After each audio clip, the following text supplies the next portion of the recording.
Hello everyone! Welcome to Yolanda Kitchenomics!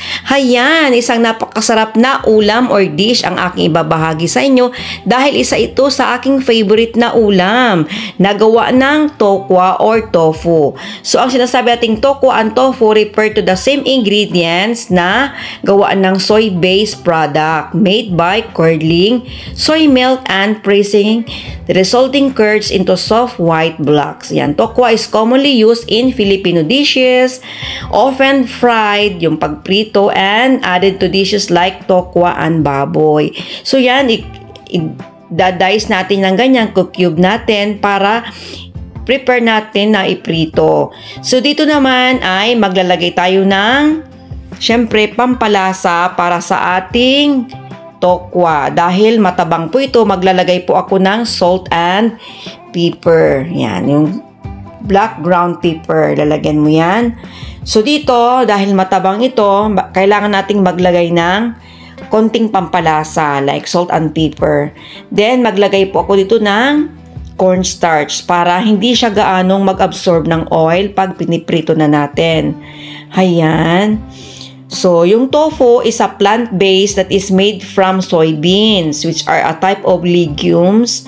So, the process involving curdling soy milk, which is derived from ground and boiled soybeans, and then pressing the curds into blocks, diba? So, this makes tofu an excellent source of plant-based protein and popular choice in vegetarian and vegan diets. So, yung mga vegan diets natin, yan, itong dish na ito ay napakagandang source ng protein dahil ito ay galing ng plants.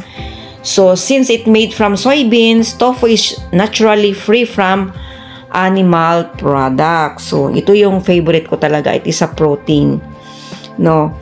So, it's a good source of plant-based protein talaga. Din maraming mga amino acids na kompleto ng minerals. Yan.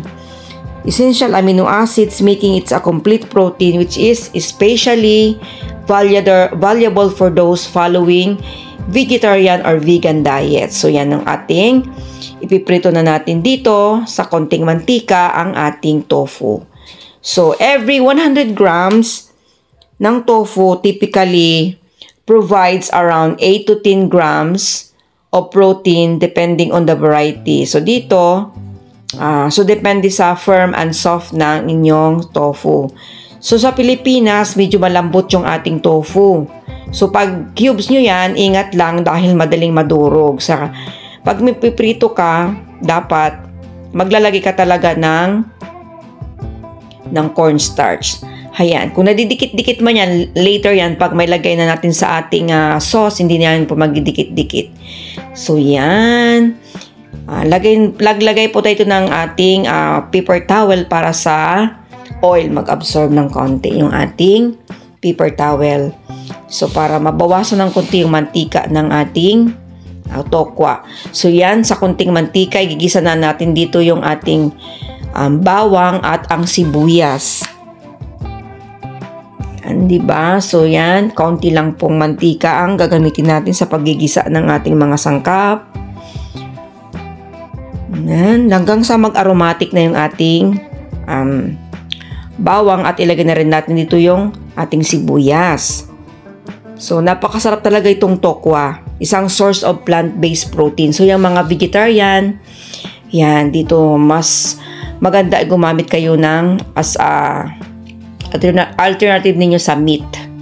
Then, maglagay din tayo ng luya or yung ginger. Yan, diba?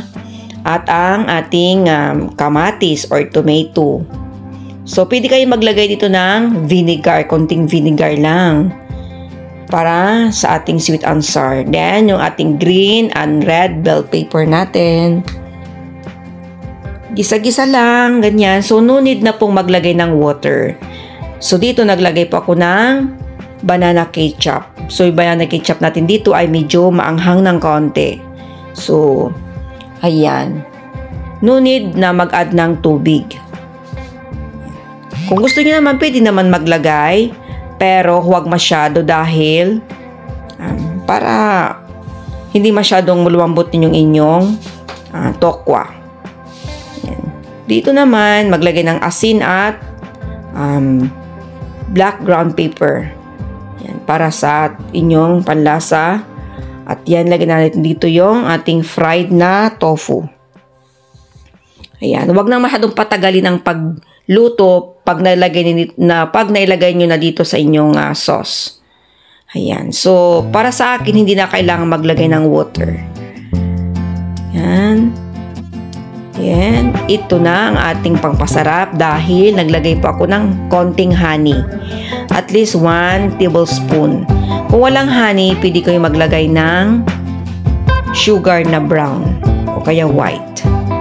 Then, yan, you can add vinegar or pwede rin maglagay kayo ng tidbits or pineapple tidbits. So this time, hindi ako naglagay ng pineapple kasi hindi po available. Pero pwede kayo maglagay ng pineapple or kaya konting vinegar. Yan. So yan, kainan na. Done na yung ating ulam. So I hope nagustuhan niyo pong ating recipe today and I hope you like it. Okay, salamat. Don't forget to subscribe, comment, like, and share. Until next time, see you!